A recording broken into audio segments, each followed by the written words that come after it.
Good morning. As y'all can see, it's 8 a.m., which is super early for me. I haven't woken up at 8 a.m. in about 2 months, so please excuse my ugliness, as well as my uncanny resemblance to a frickin' pufferfish. Like, seriously, not one bit of my face is not bloated.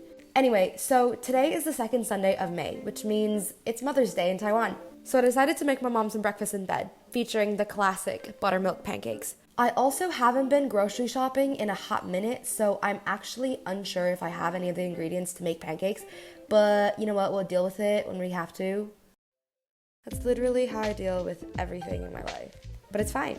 It's fine. Right? It's fine.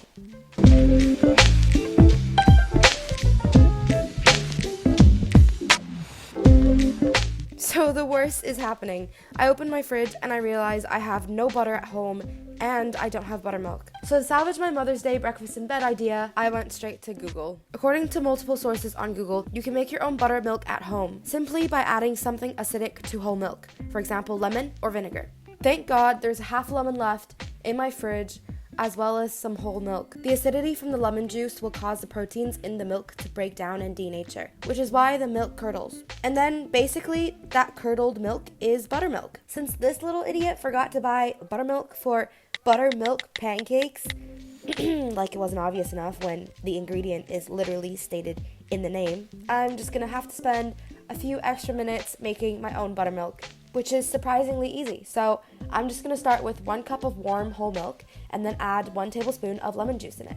I'm gonna stir it gently and just set it aside to let it vibe out and curdle. While my soon-to-be buttermilk mixture is vibing out on the side, I'm going to start by preparing the dry ingredients. I'm going to add 1 cup of all-purpose flour, 1/4 teaspoon of salt, or just a pinch, it doesn't really matter, just add some, 1/2 teaspoon of baking soda, 1 teaspoon of baking powder, and 1 tablespoon of granulated sugar into one bowl. Now I'm just going to set it aside and let it accompany my curdling buttermilk. In a separate bowl, I'm going to prepare my wet ingredients. I'm going to crack 1 egg and add some vanilla extract. I shall now release my ultimate inner Asianness and whip out my handy dandy chopsticks. If you don't have chopsticks, don't worry. A fork, a spoon, any utensil will be just fine. We're just gonna gently incorporate the egg yolk, the egg white, and the vanilla all together. It's probably been 15 minutes, give or take, and my buttermilk is looking really good. Or bad. Good as in, yes, it looks like what it should look like because it's curdling, but bad because normally curdled milk suggests that you should really be throwing it out. But I'm just gonna trust the process, you know? I'm gonna pour all the buttermilk into the wet ingredient bowl. And once again, I'm gonna go in with my chopsticks to give it a good mix so everything is well incorporated. Now all we gotta do is combine the wet and the dry ingredients. What I'm gonna do is pour my wet ingredients into a large bowl and sieve my dry ingredients through a fine mesh strainer onto my wet ingredients. To complete my pancake batter, I'm just going to take my spatula and fold all the ingredients through. This process really shouldn't take too long. You'll know it's ready when there are no more lumps in your batter. When your batter's consistency is smooth, but also a bit gloopy, but still liquid, but not that much of a liquid, we're ready to cook them. To cook my pancakes, I've chosen a pan with a really flat base. This will ensure that the thickness across the pancake is even. Also, you'll more likely form a perfect circle. I've also grabbed a flat wooden spatula just to make the flipping process easier. Since I don't have any butter to grease my pan with, I need to use vegetable oil. But if you do have butter, I do suggest butter because it does make the flavor a lot better. When the pan is warm and greased, I'm going to transfer some of my batter straight into the middle of the pan. The batter should expand and widen, but it should not fill up your pan. As your pancake cooks, you're going to begin to see bubbles on the surface. Don't panic, it's a good thing. It's as if those bubbles are telling you, I'm making your pancake fluffy. Once the edges are looking a little bit more cooked than the center, feel free to flip your pancake. That is literally so gorgeous. Like, isn't that just the perfect pancake? It's so circular, and that pattern that it forms when it cooks is just so pretty.